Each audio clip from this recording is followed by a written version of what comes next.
on to chapter 6 of Reality Transurfing. I almost said Psycho-Cybernetics because I feel like I want to revisit that book again, but yeah, this is called The Alternative Flows, and it's essentially when you meet the world, it meets you halfway.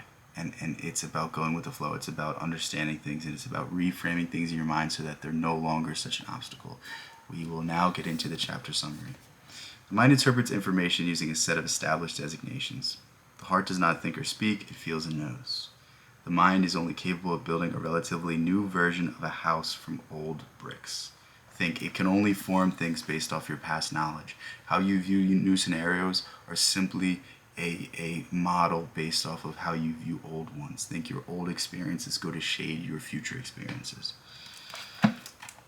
Fundamentally, new discoveries originate in unrealized sectors of the alternative space. The heart serves as a medium between new information and the mind. The heart perceives unrealized information as knowledge beyond interpretation. It's somewhat playing off this idea that what man thinketh in his heart, so hath he shall be, from the Bible, and this is like a quote from the Bible that's used a lot in these sorts of your thoughts are real, your thoughts create reality sort of spheres, and it's important to understand because when it's talking about your heart, it's not really talking about your heart, the beating. It's talking about your emotions. It's talking about your emotional centers, your states of feeling, and who you kind of carry yourself to be. Think you walk into a room with confidence. That's your heart. That's your conception of self. It's that. Discovery is made when the mind is able to interpret information accessed by the heart. The mind is capable of perfectly assessing one's level of inner comfort. Learn to pay attention to your inner state. And what this means is, like I said, you're confident now, you're nervous now, you don't like this situation, you're anxious, you're fearful. Like, it's kind of that. By foregoing the projection of importance, you are free to choose your destiny. Again, if you forget about how important something is, then you allow yourself to set your mood. You know, I always, whenever I'm stressed out, whenever I have some sort of performance, whenever I have a test or an exam or a presentation, or I have to do something that I'm not comfortable with, what I try to do is I remind myself I don't really care about this thing. And I say that jokingly because it's obviously important to me. It obviously has some significance, but I remind myself, like, this isn't as bad as you think it is. This isn't as important as you think it is. And what this allows me to do is it basically allows me to carry a somewhat childlike, somewhat fun, somewhat innocent mindset to these things. It allows me to be creative. It allows me to be expressive. But when I don't have this sort of mindset, I'm fearful, I'm anxious. I'm not allowing my mind to flow. I'm not allowing my mind to be free. It's rigid. I'm very strict. I'm very anxious. I'm very fearful. I'm not as just open to going with the flow. And I know this sounds like stupid stuff, but like what I found is whenever I can relax myself in a scenario, then I can just go and perform.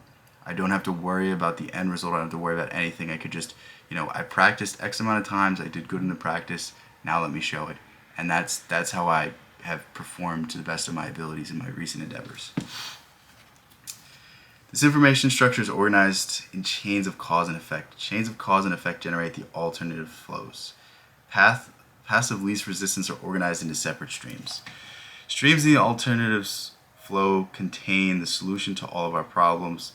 Again, what he's saying is this idea that everything exists and that there's all these different ways that things can happen. Like if you're struggling for money, maybe you bump into somebody and they give you $1 million. Like it's not, it doesn't seem feasible, but like it could happen. And that's really what he's saying, is that everything is possible, that even the dumbest possible solution to your problem is available to you. But we oftentimes like to not even open ourselves up to that possibility. And I promise you, if you open yourself up to more possibilities, if you don't define a way, then you can figure out the how. Inner and outer importance jolts the mind out of optimal strength. Again, it's when we put importance to things, it really stunts our ability to think. It really stunts our ability to be creative. As Dune often repeats, fear is the mind killer. In the alternatives flow, it is not the streams, but your mind that brings you to the edge of the waterfall. Everything works a lot more simply than you think. Yield to the simplicity. What works is not the omen itself, but your attitude to the omen.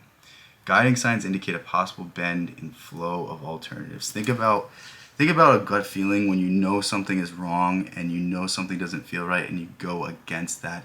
You go against that thing that is right in front of you that seems right, but for whatever reason you know it's wrong. It's always right. And that's what it's saying. It's saying that there's going to be a fork in the road and you're going to have to follow it, and when you heed the omen, then it leads you to the right direction. That sort of idea about things. Again, I'm vastly oversimplifying this chapter. It's kind of hard to explain what he's trying to say here, because this is like, I have to try to explain so many things, so I hope I'm doing a good job. But basically what he's saying is that we're going down one path, and if we really want to change that path, if we don't like where we're going, then we need to put ourselves on another one. And how do we put ourselves on another one without changing the way that we view things? But how do we change the way we view things? Because everything that we view is based off the past. Will you get away from these things so you view things in a different way and you can move in a different direction? Who you are right now defines who you will become. So if you don't like who you are right now, then change who you want to be. Change who you believe yourself to be. It's changing the ideas. It's a very difficult concept to get. It's a very difficult thing to do in practicality. But when you start moving in that direction, it becomes easier and easier and easier.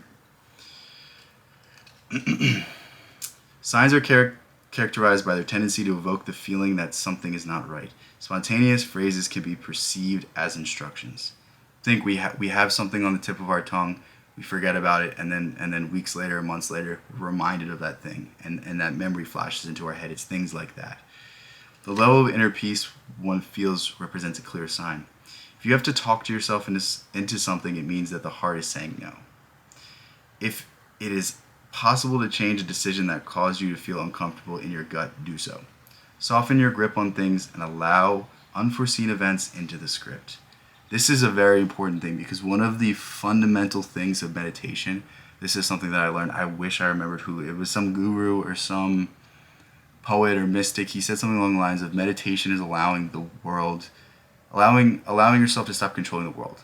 Think, what are you doing in your day-to-day life? You're trying to control all the facts. You're trying to control everything. And when you do that, it restricts you. When you do that, it feels unnatural, because it is. But a relaxation, a state of meditation, is when you stop trying to control things, when you accept things, when you allow thoughts to come into your head and just to pass. You're not lingering on them. You're not trying to force them out. It's a relaxation. And that's what he's saying here, is that we must understand that if we relax ourselves to things and accept things for how they are, then they don't have such an effect over us. But when we resist things, when we try to prevent things, when we try to run away from things that are just simply a facet of life, then we can't deal with them. We can't accept them. We can't go through the what is it? Is it 8 or 7 stages of grief? I can't remember. I don't really grieve the way other people grieve, but it's that idea of things. It's that if you are open to change, then change isn't scary. But if you're against change, then change is something that will throw your life into chaos. Projected importance hinders the mind from accepting a deviation from the script. Again, it's when we put importance to things, then it prevents us from actually changing our ways. Think about it this way: like, if you tell yourself, I want to be rich, I want to have this, I want to have this dream, whatever it is that you have in your mind, because you make it so important, because you make it so gaudy, because you make it so out of your reach, then you immediately bring those thoughts into your head of, oh, well, you can't do this because of this, or, well, you don't get the results because of this, and this, and like, you'll come up with 1,000 excuses. But if you just say, yeah, I don't know why, but this is just something I want to do. I don't know why, and I feel like it'd be cool. But when you put that heightened status, when you put that elevated class of achievement onto it, then it makes it more difficult to even think about. And if you can't think about it, then you can't do it. The mind strives to control the flow itself rather than its own manner of moving with the flow. Shift the center of gravity from control to observation. Again, it's this idea of stop trying to control the world, allow the world to happen around you, and control your inner world, control your reaction to it. You can't control the facts of reality, but you can control how you react to it. Having let go of attachment to control, you will find you have genuine control of a situation. If you move harmoniously with the flow of alternatives, the world will meet you halfway. And again, it's sort of this optimist way of viewing the world, is that you may not get exactly what you're looking for, but if you can just go with things and if you can just allow things to change, then usually things work out for you.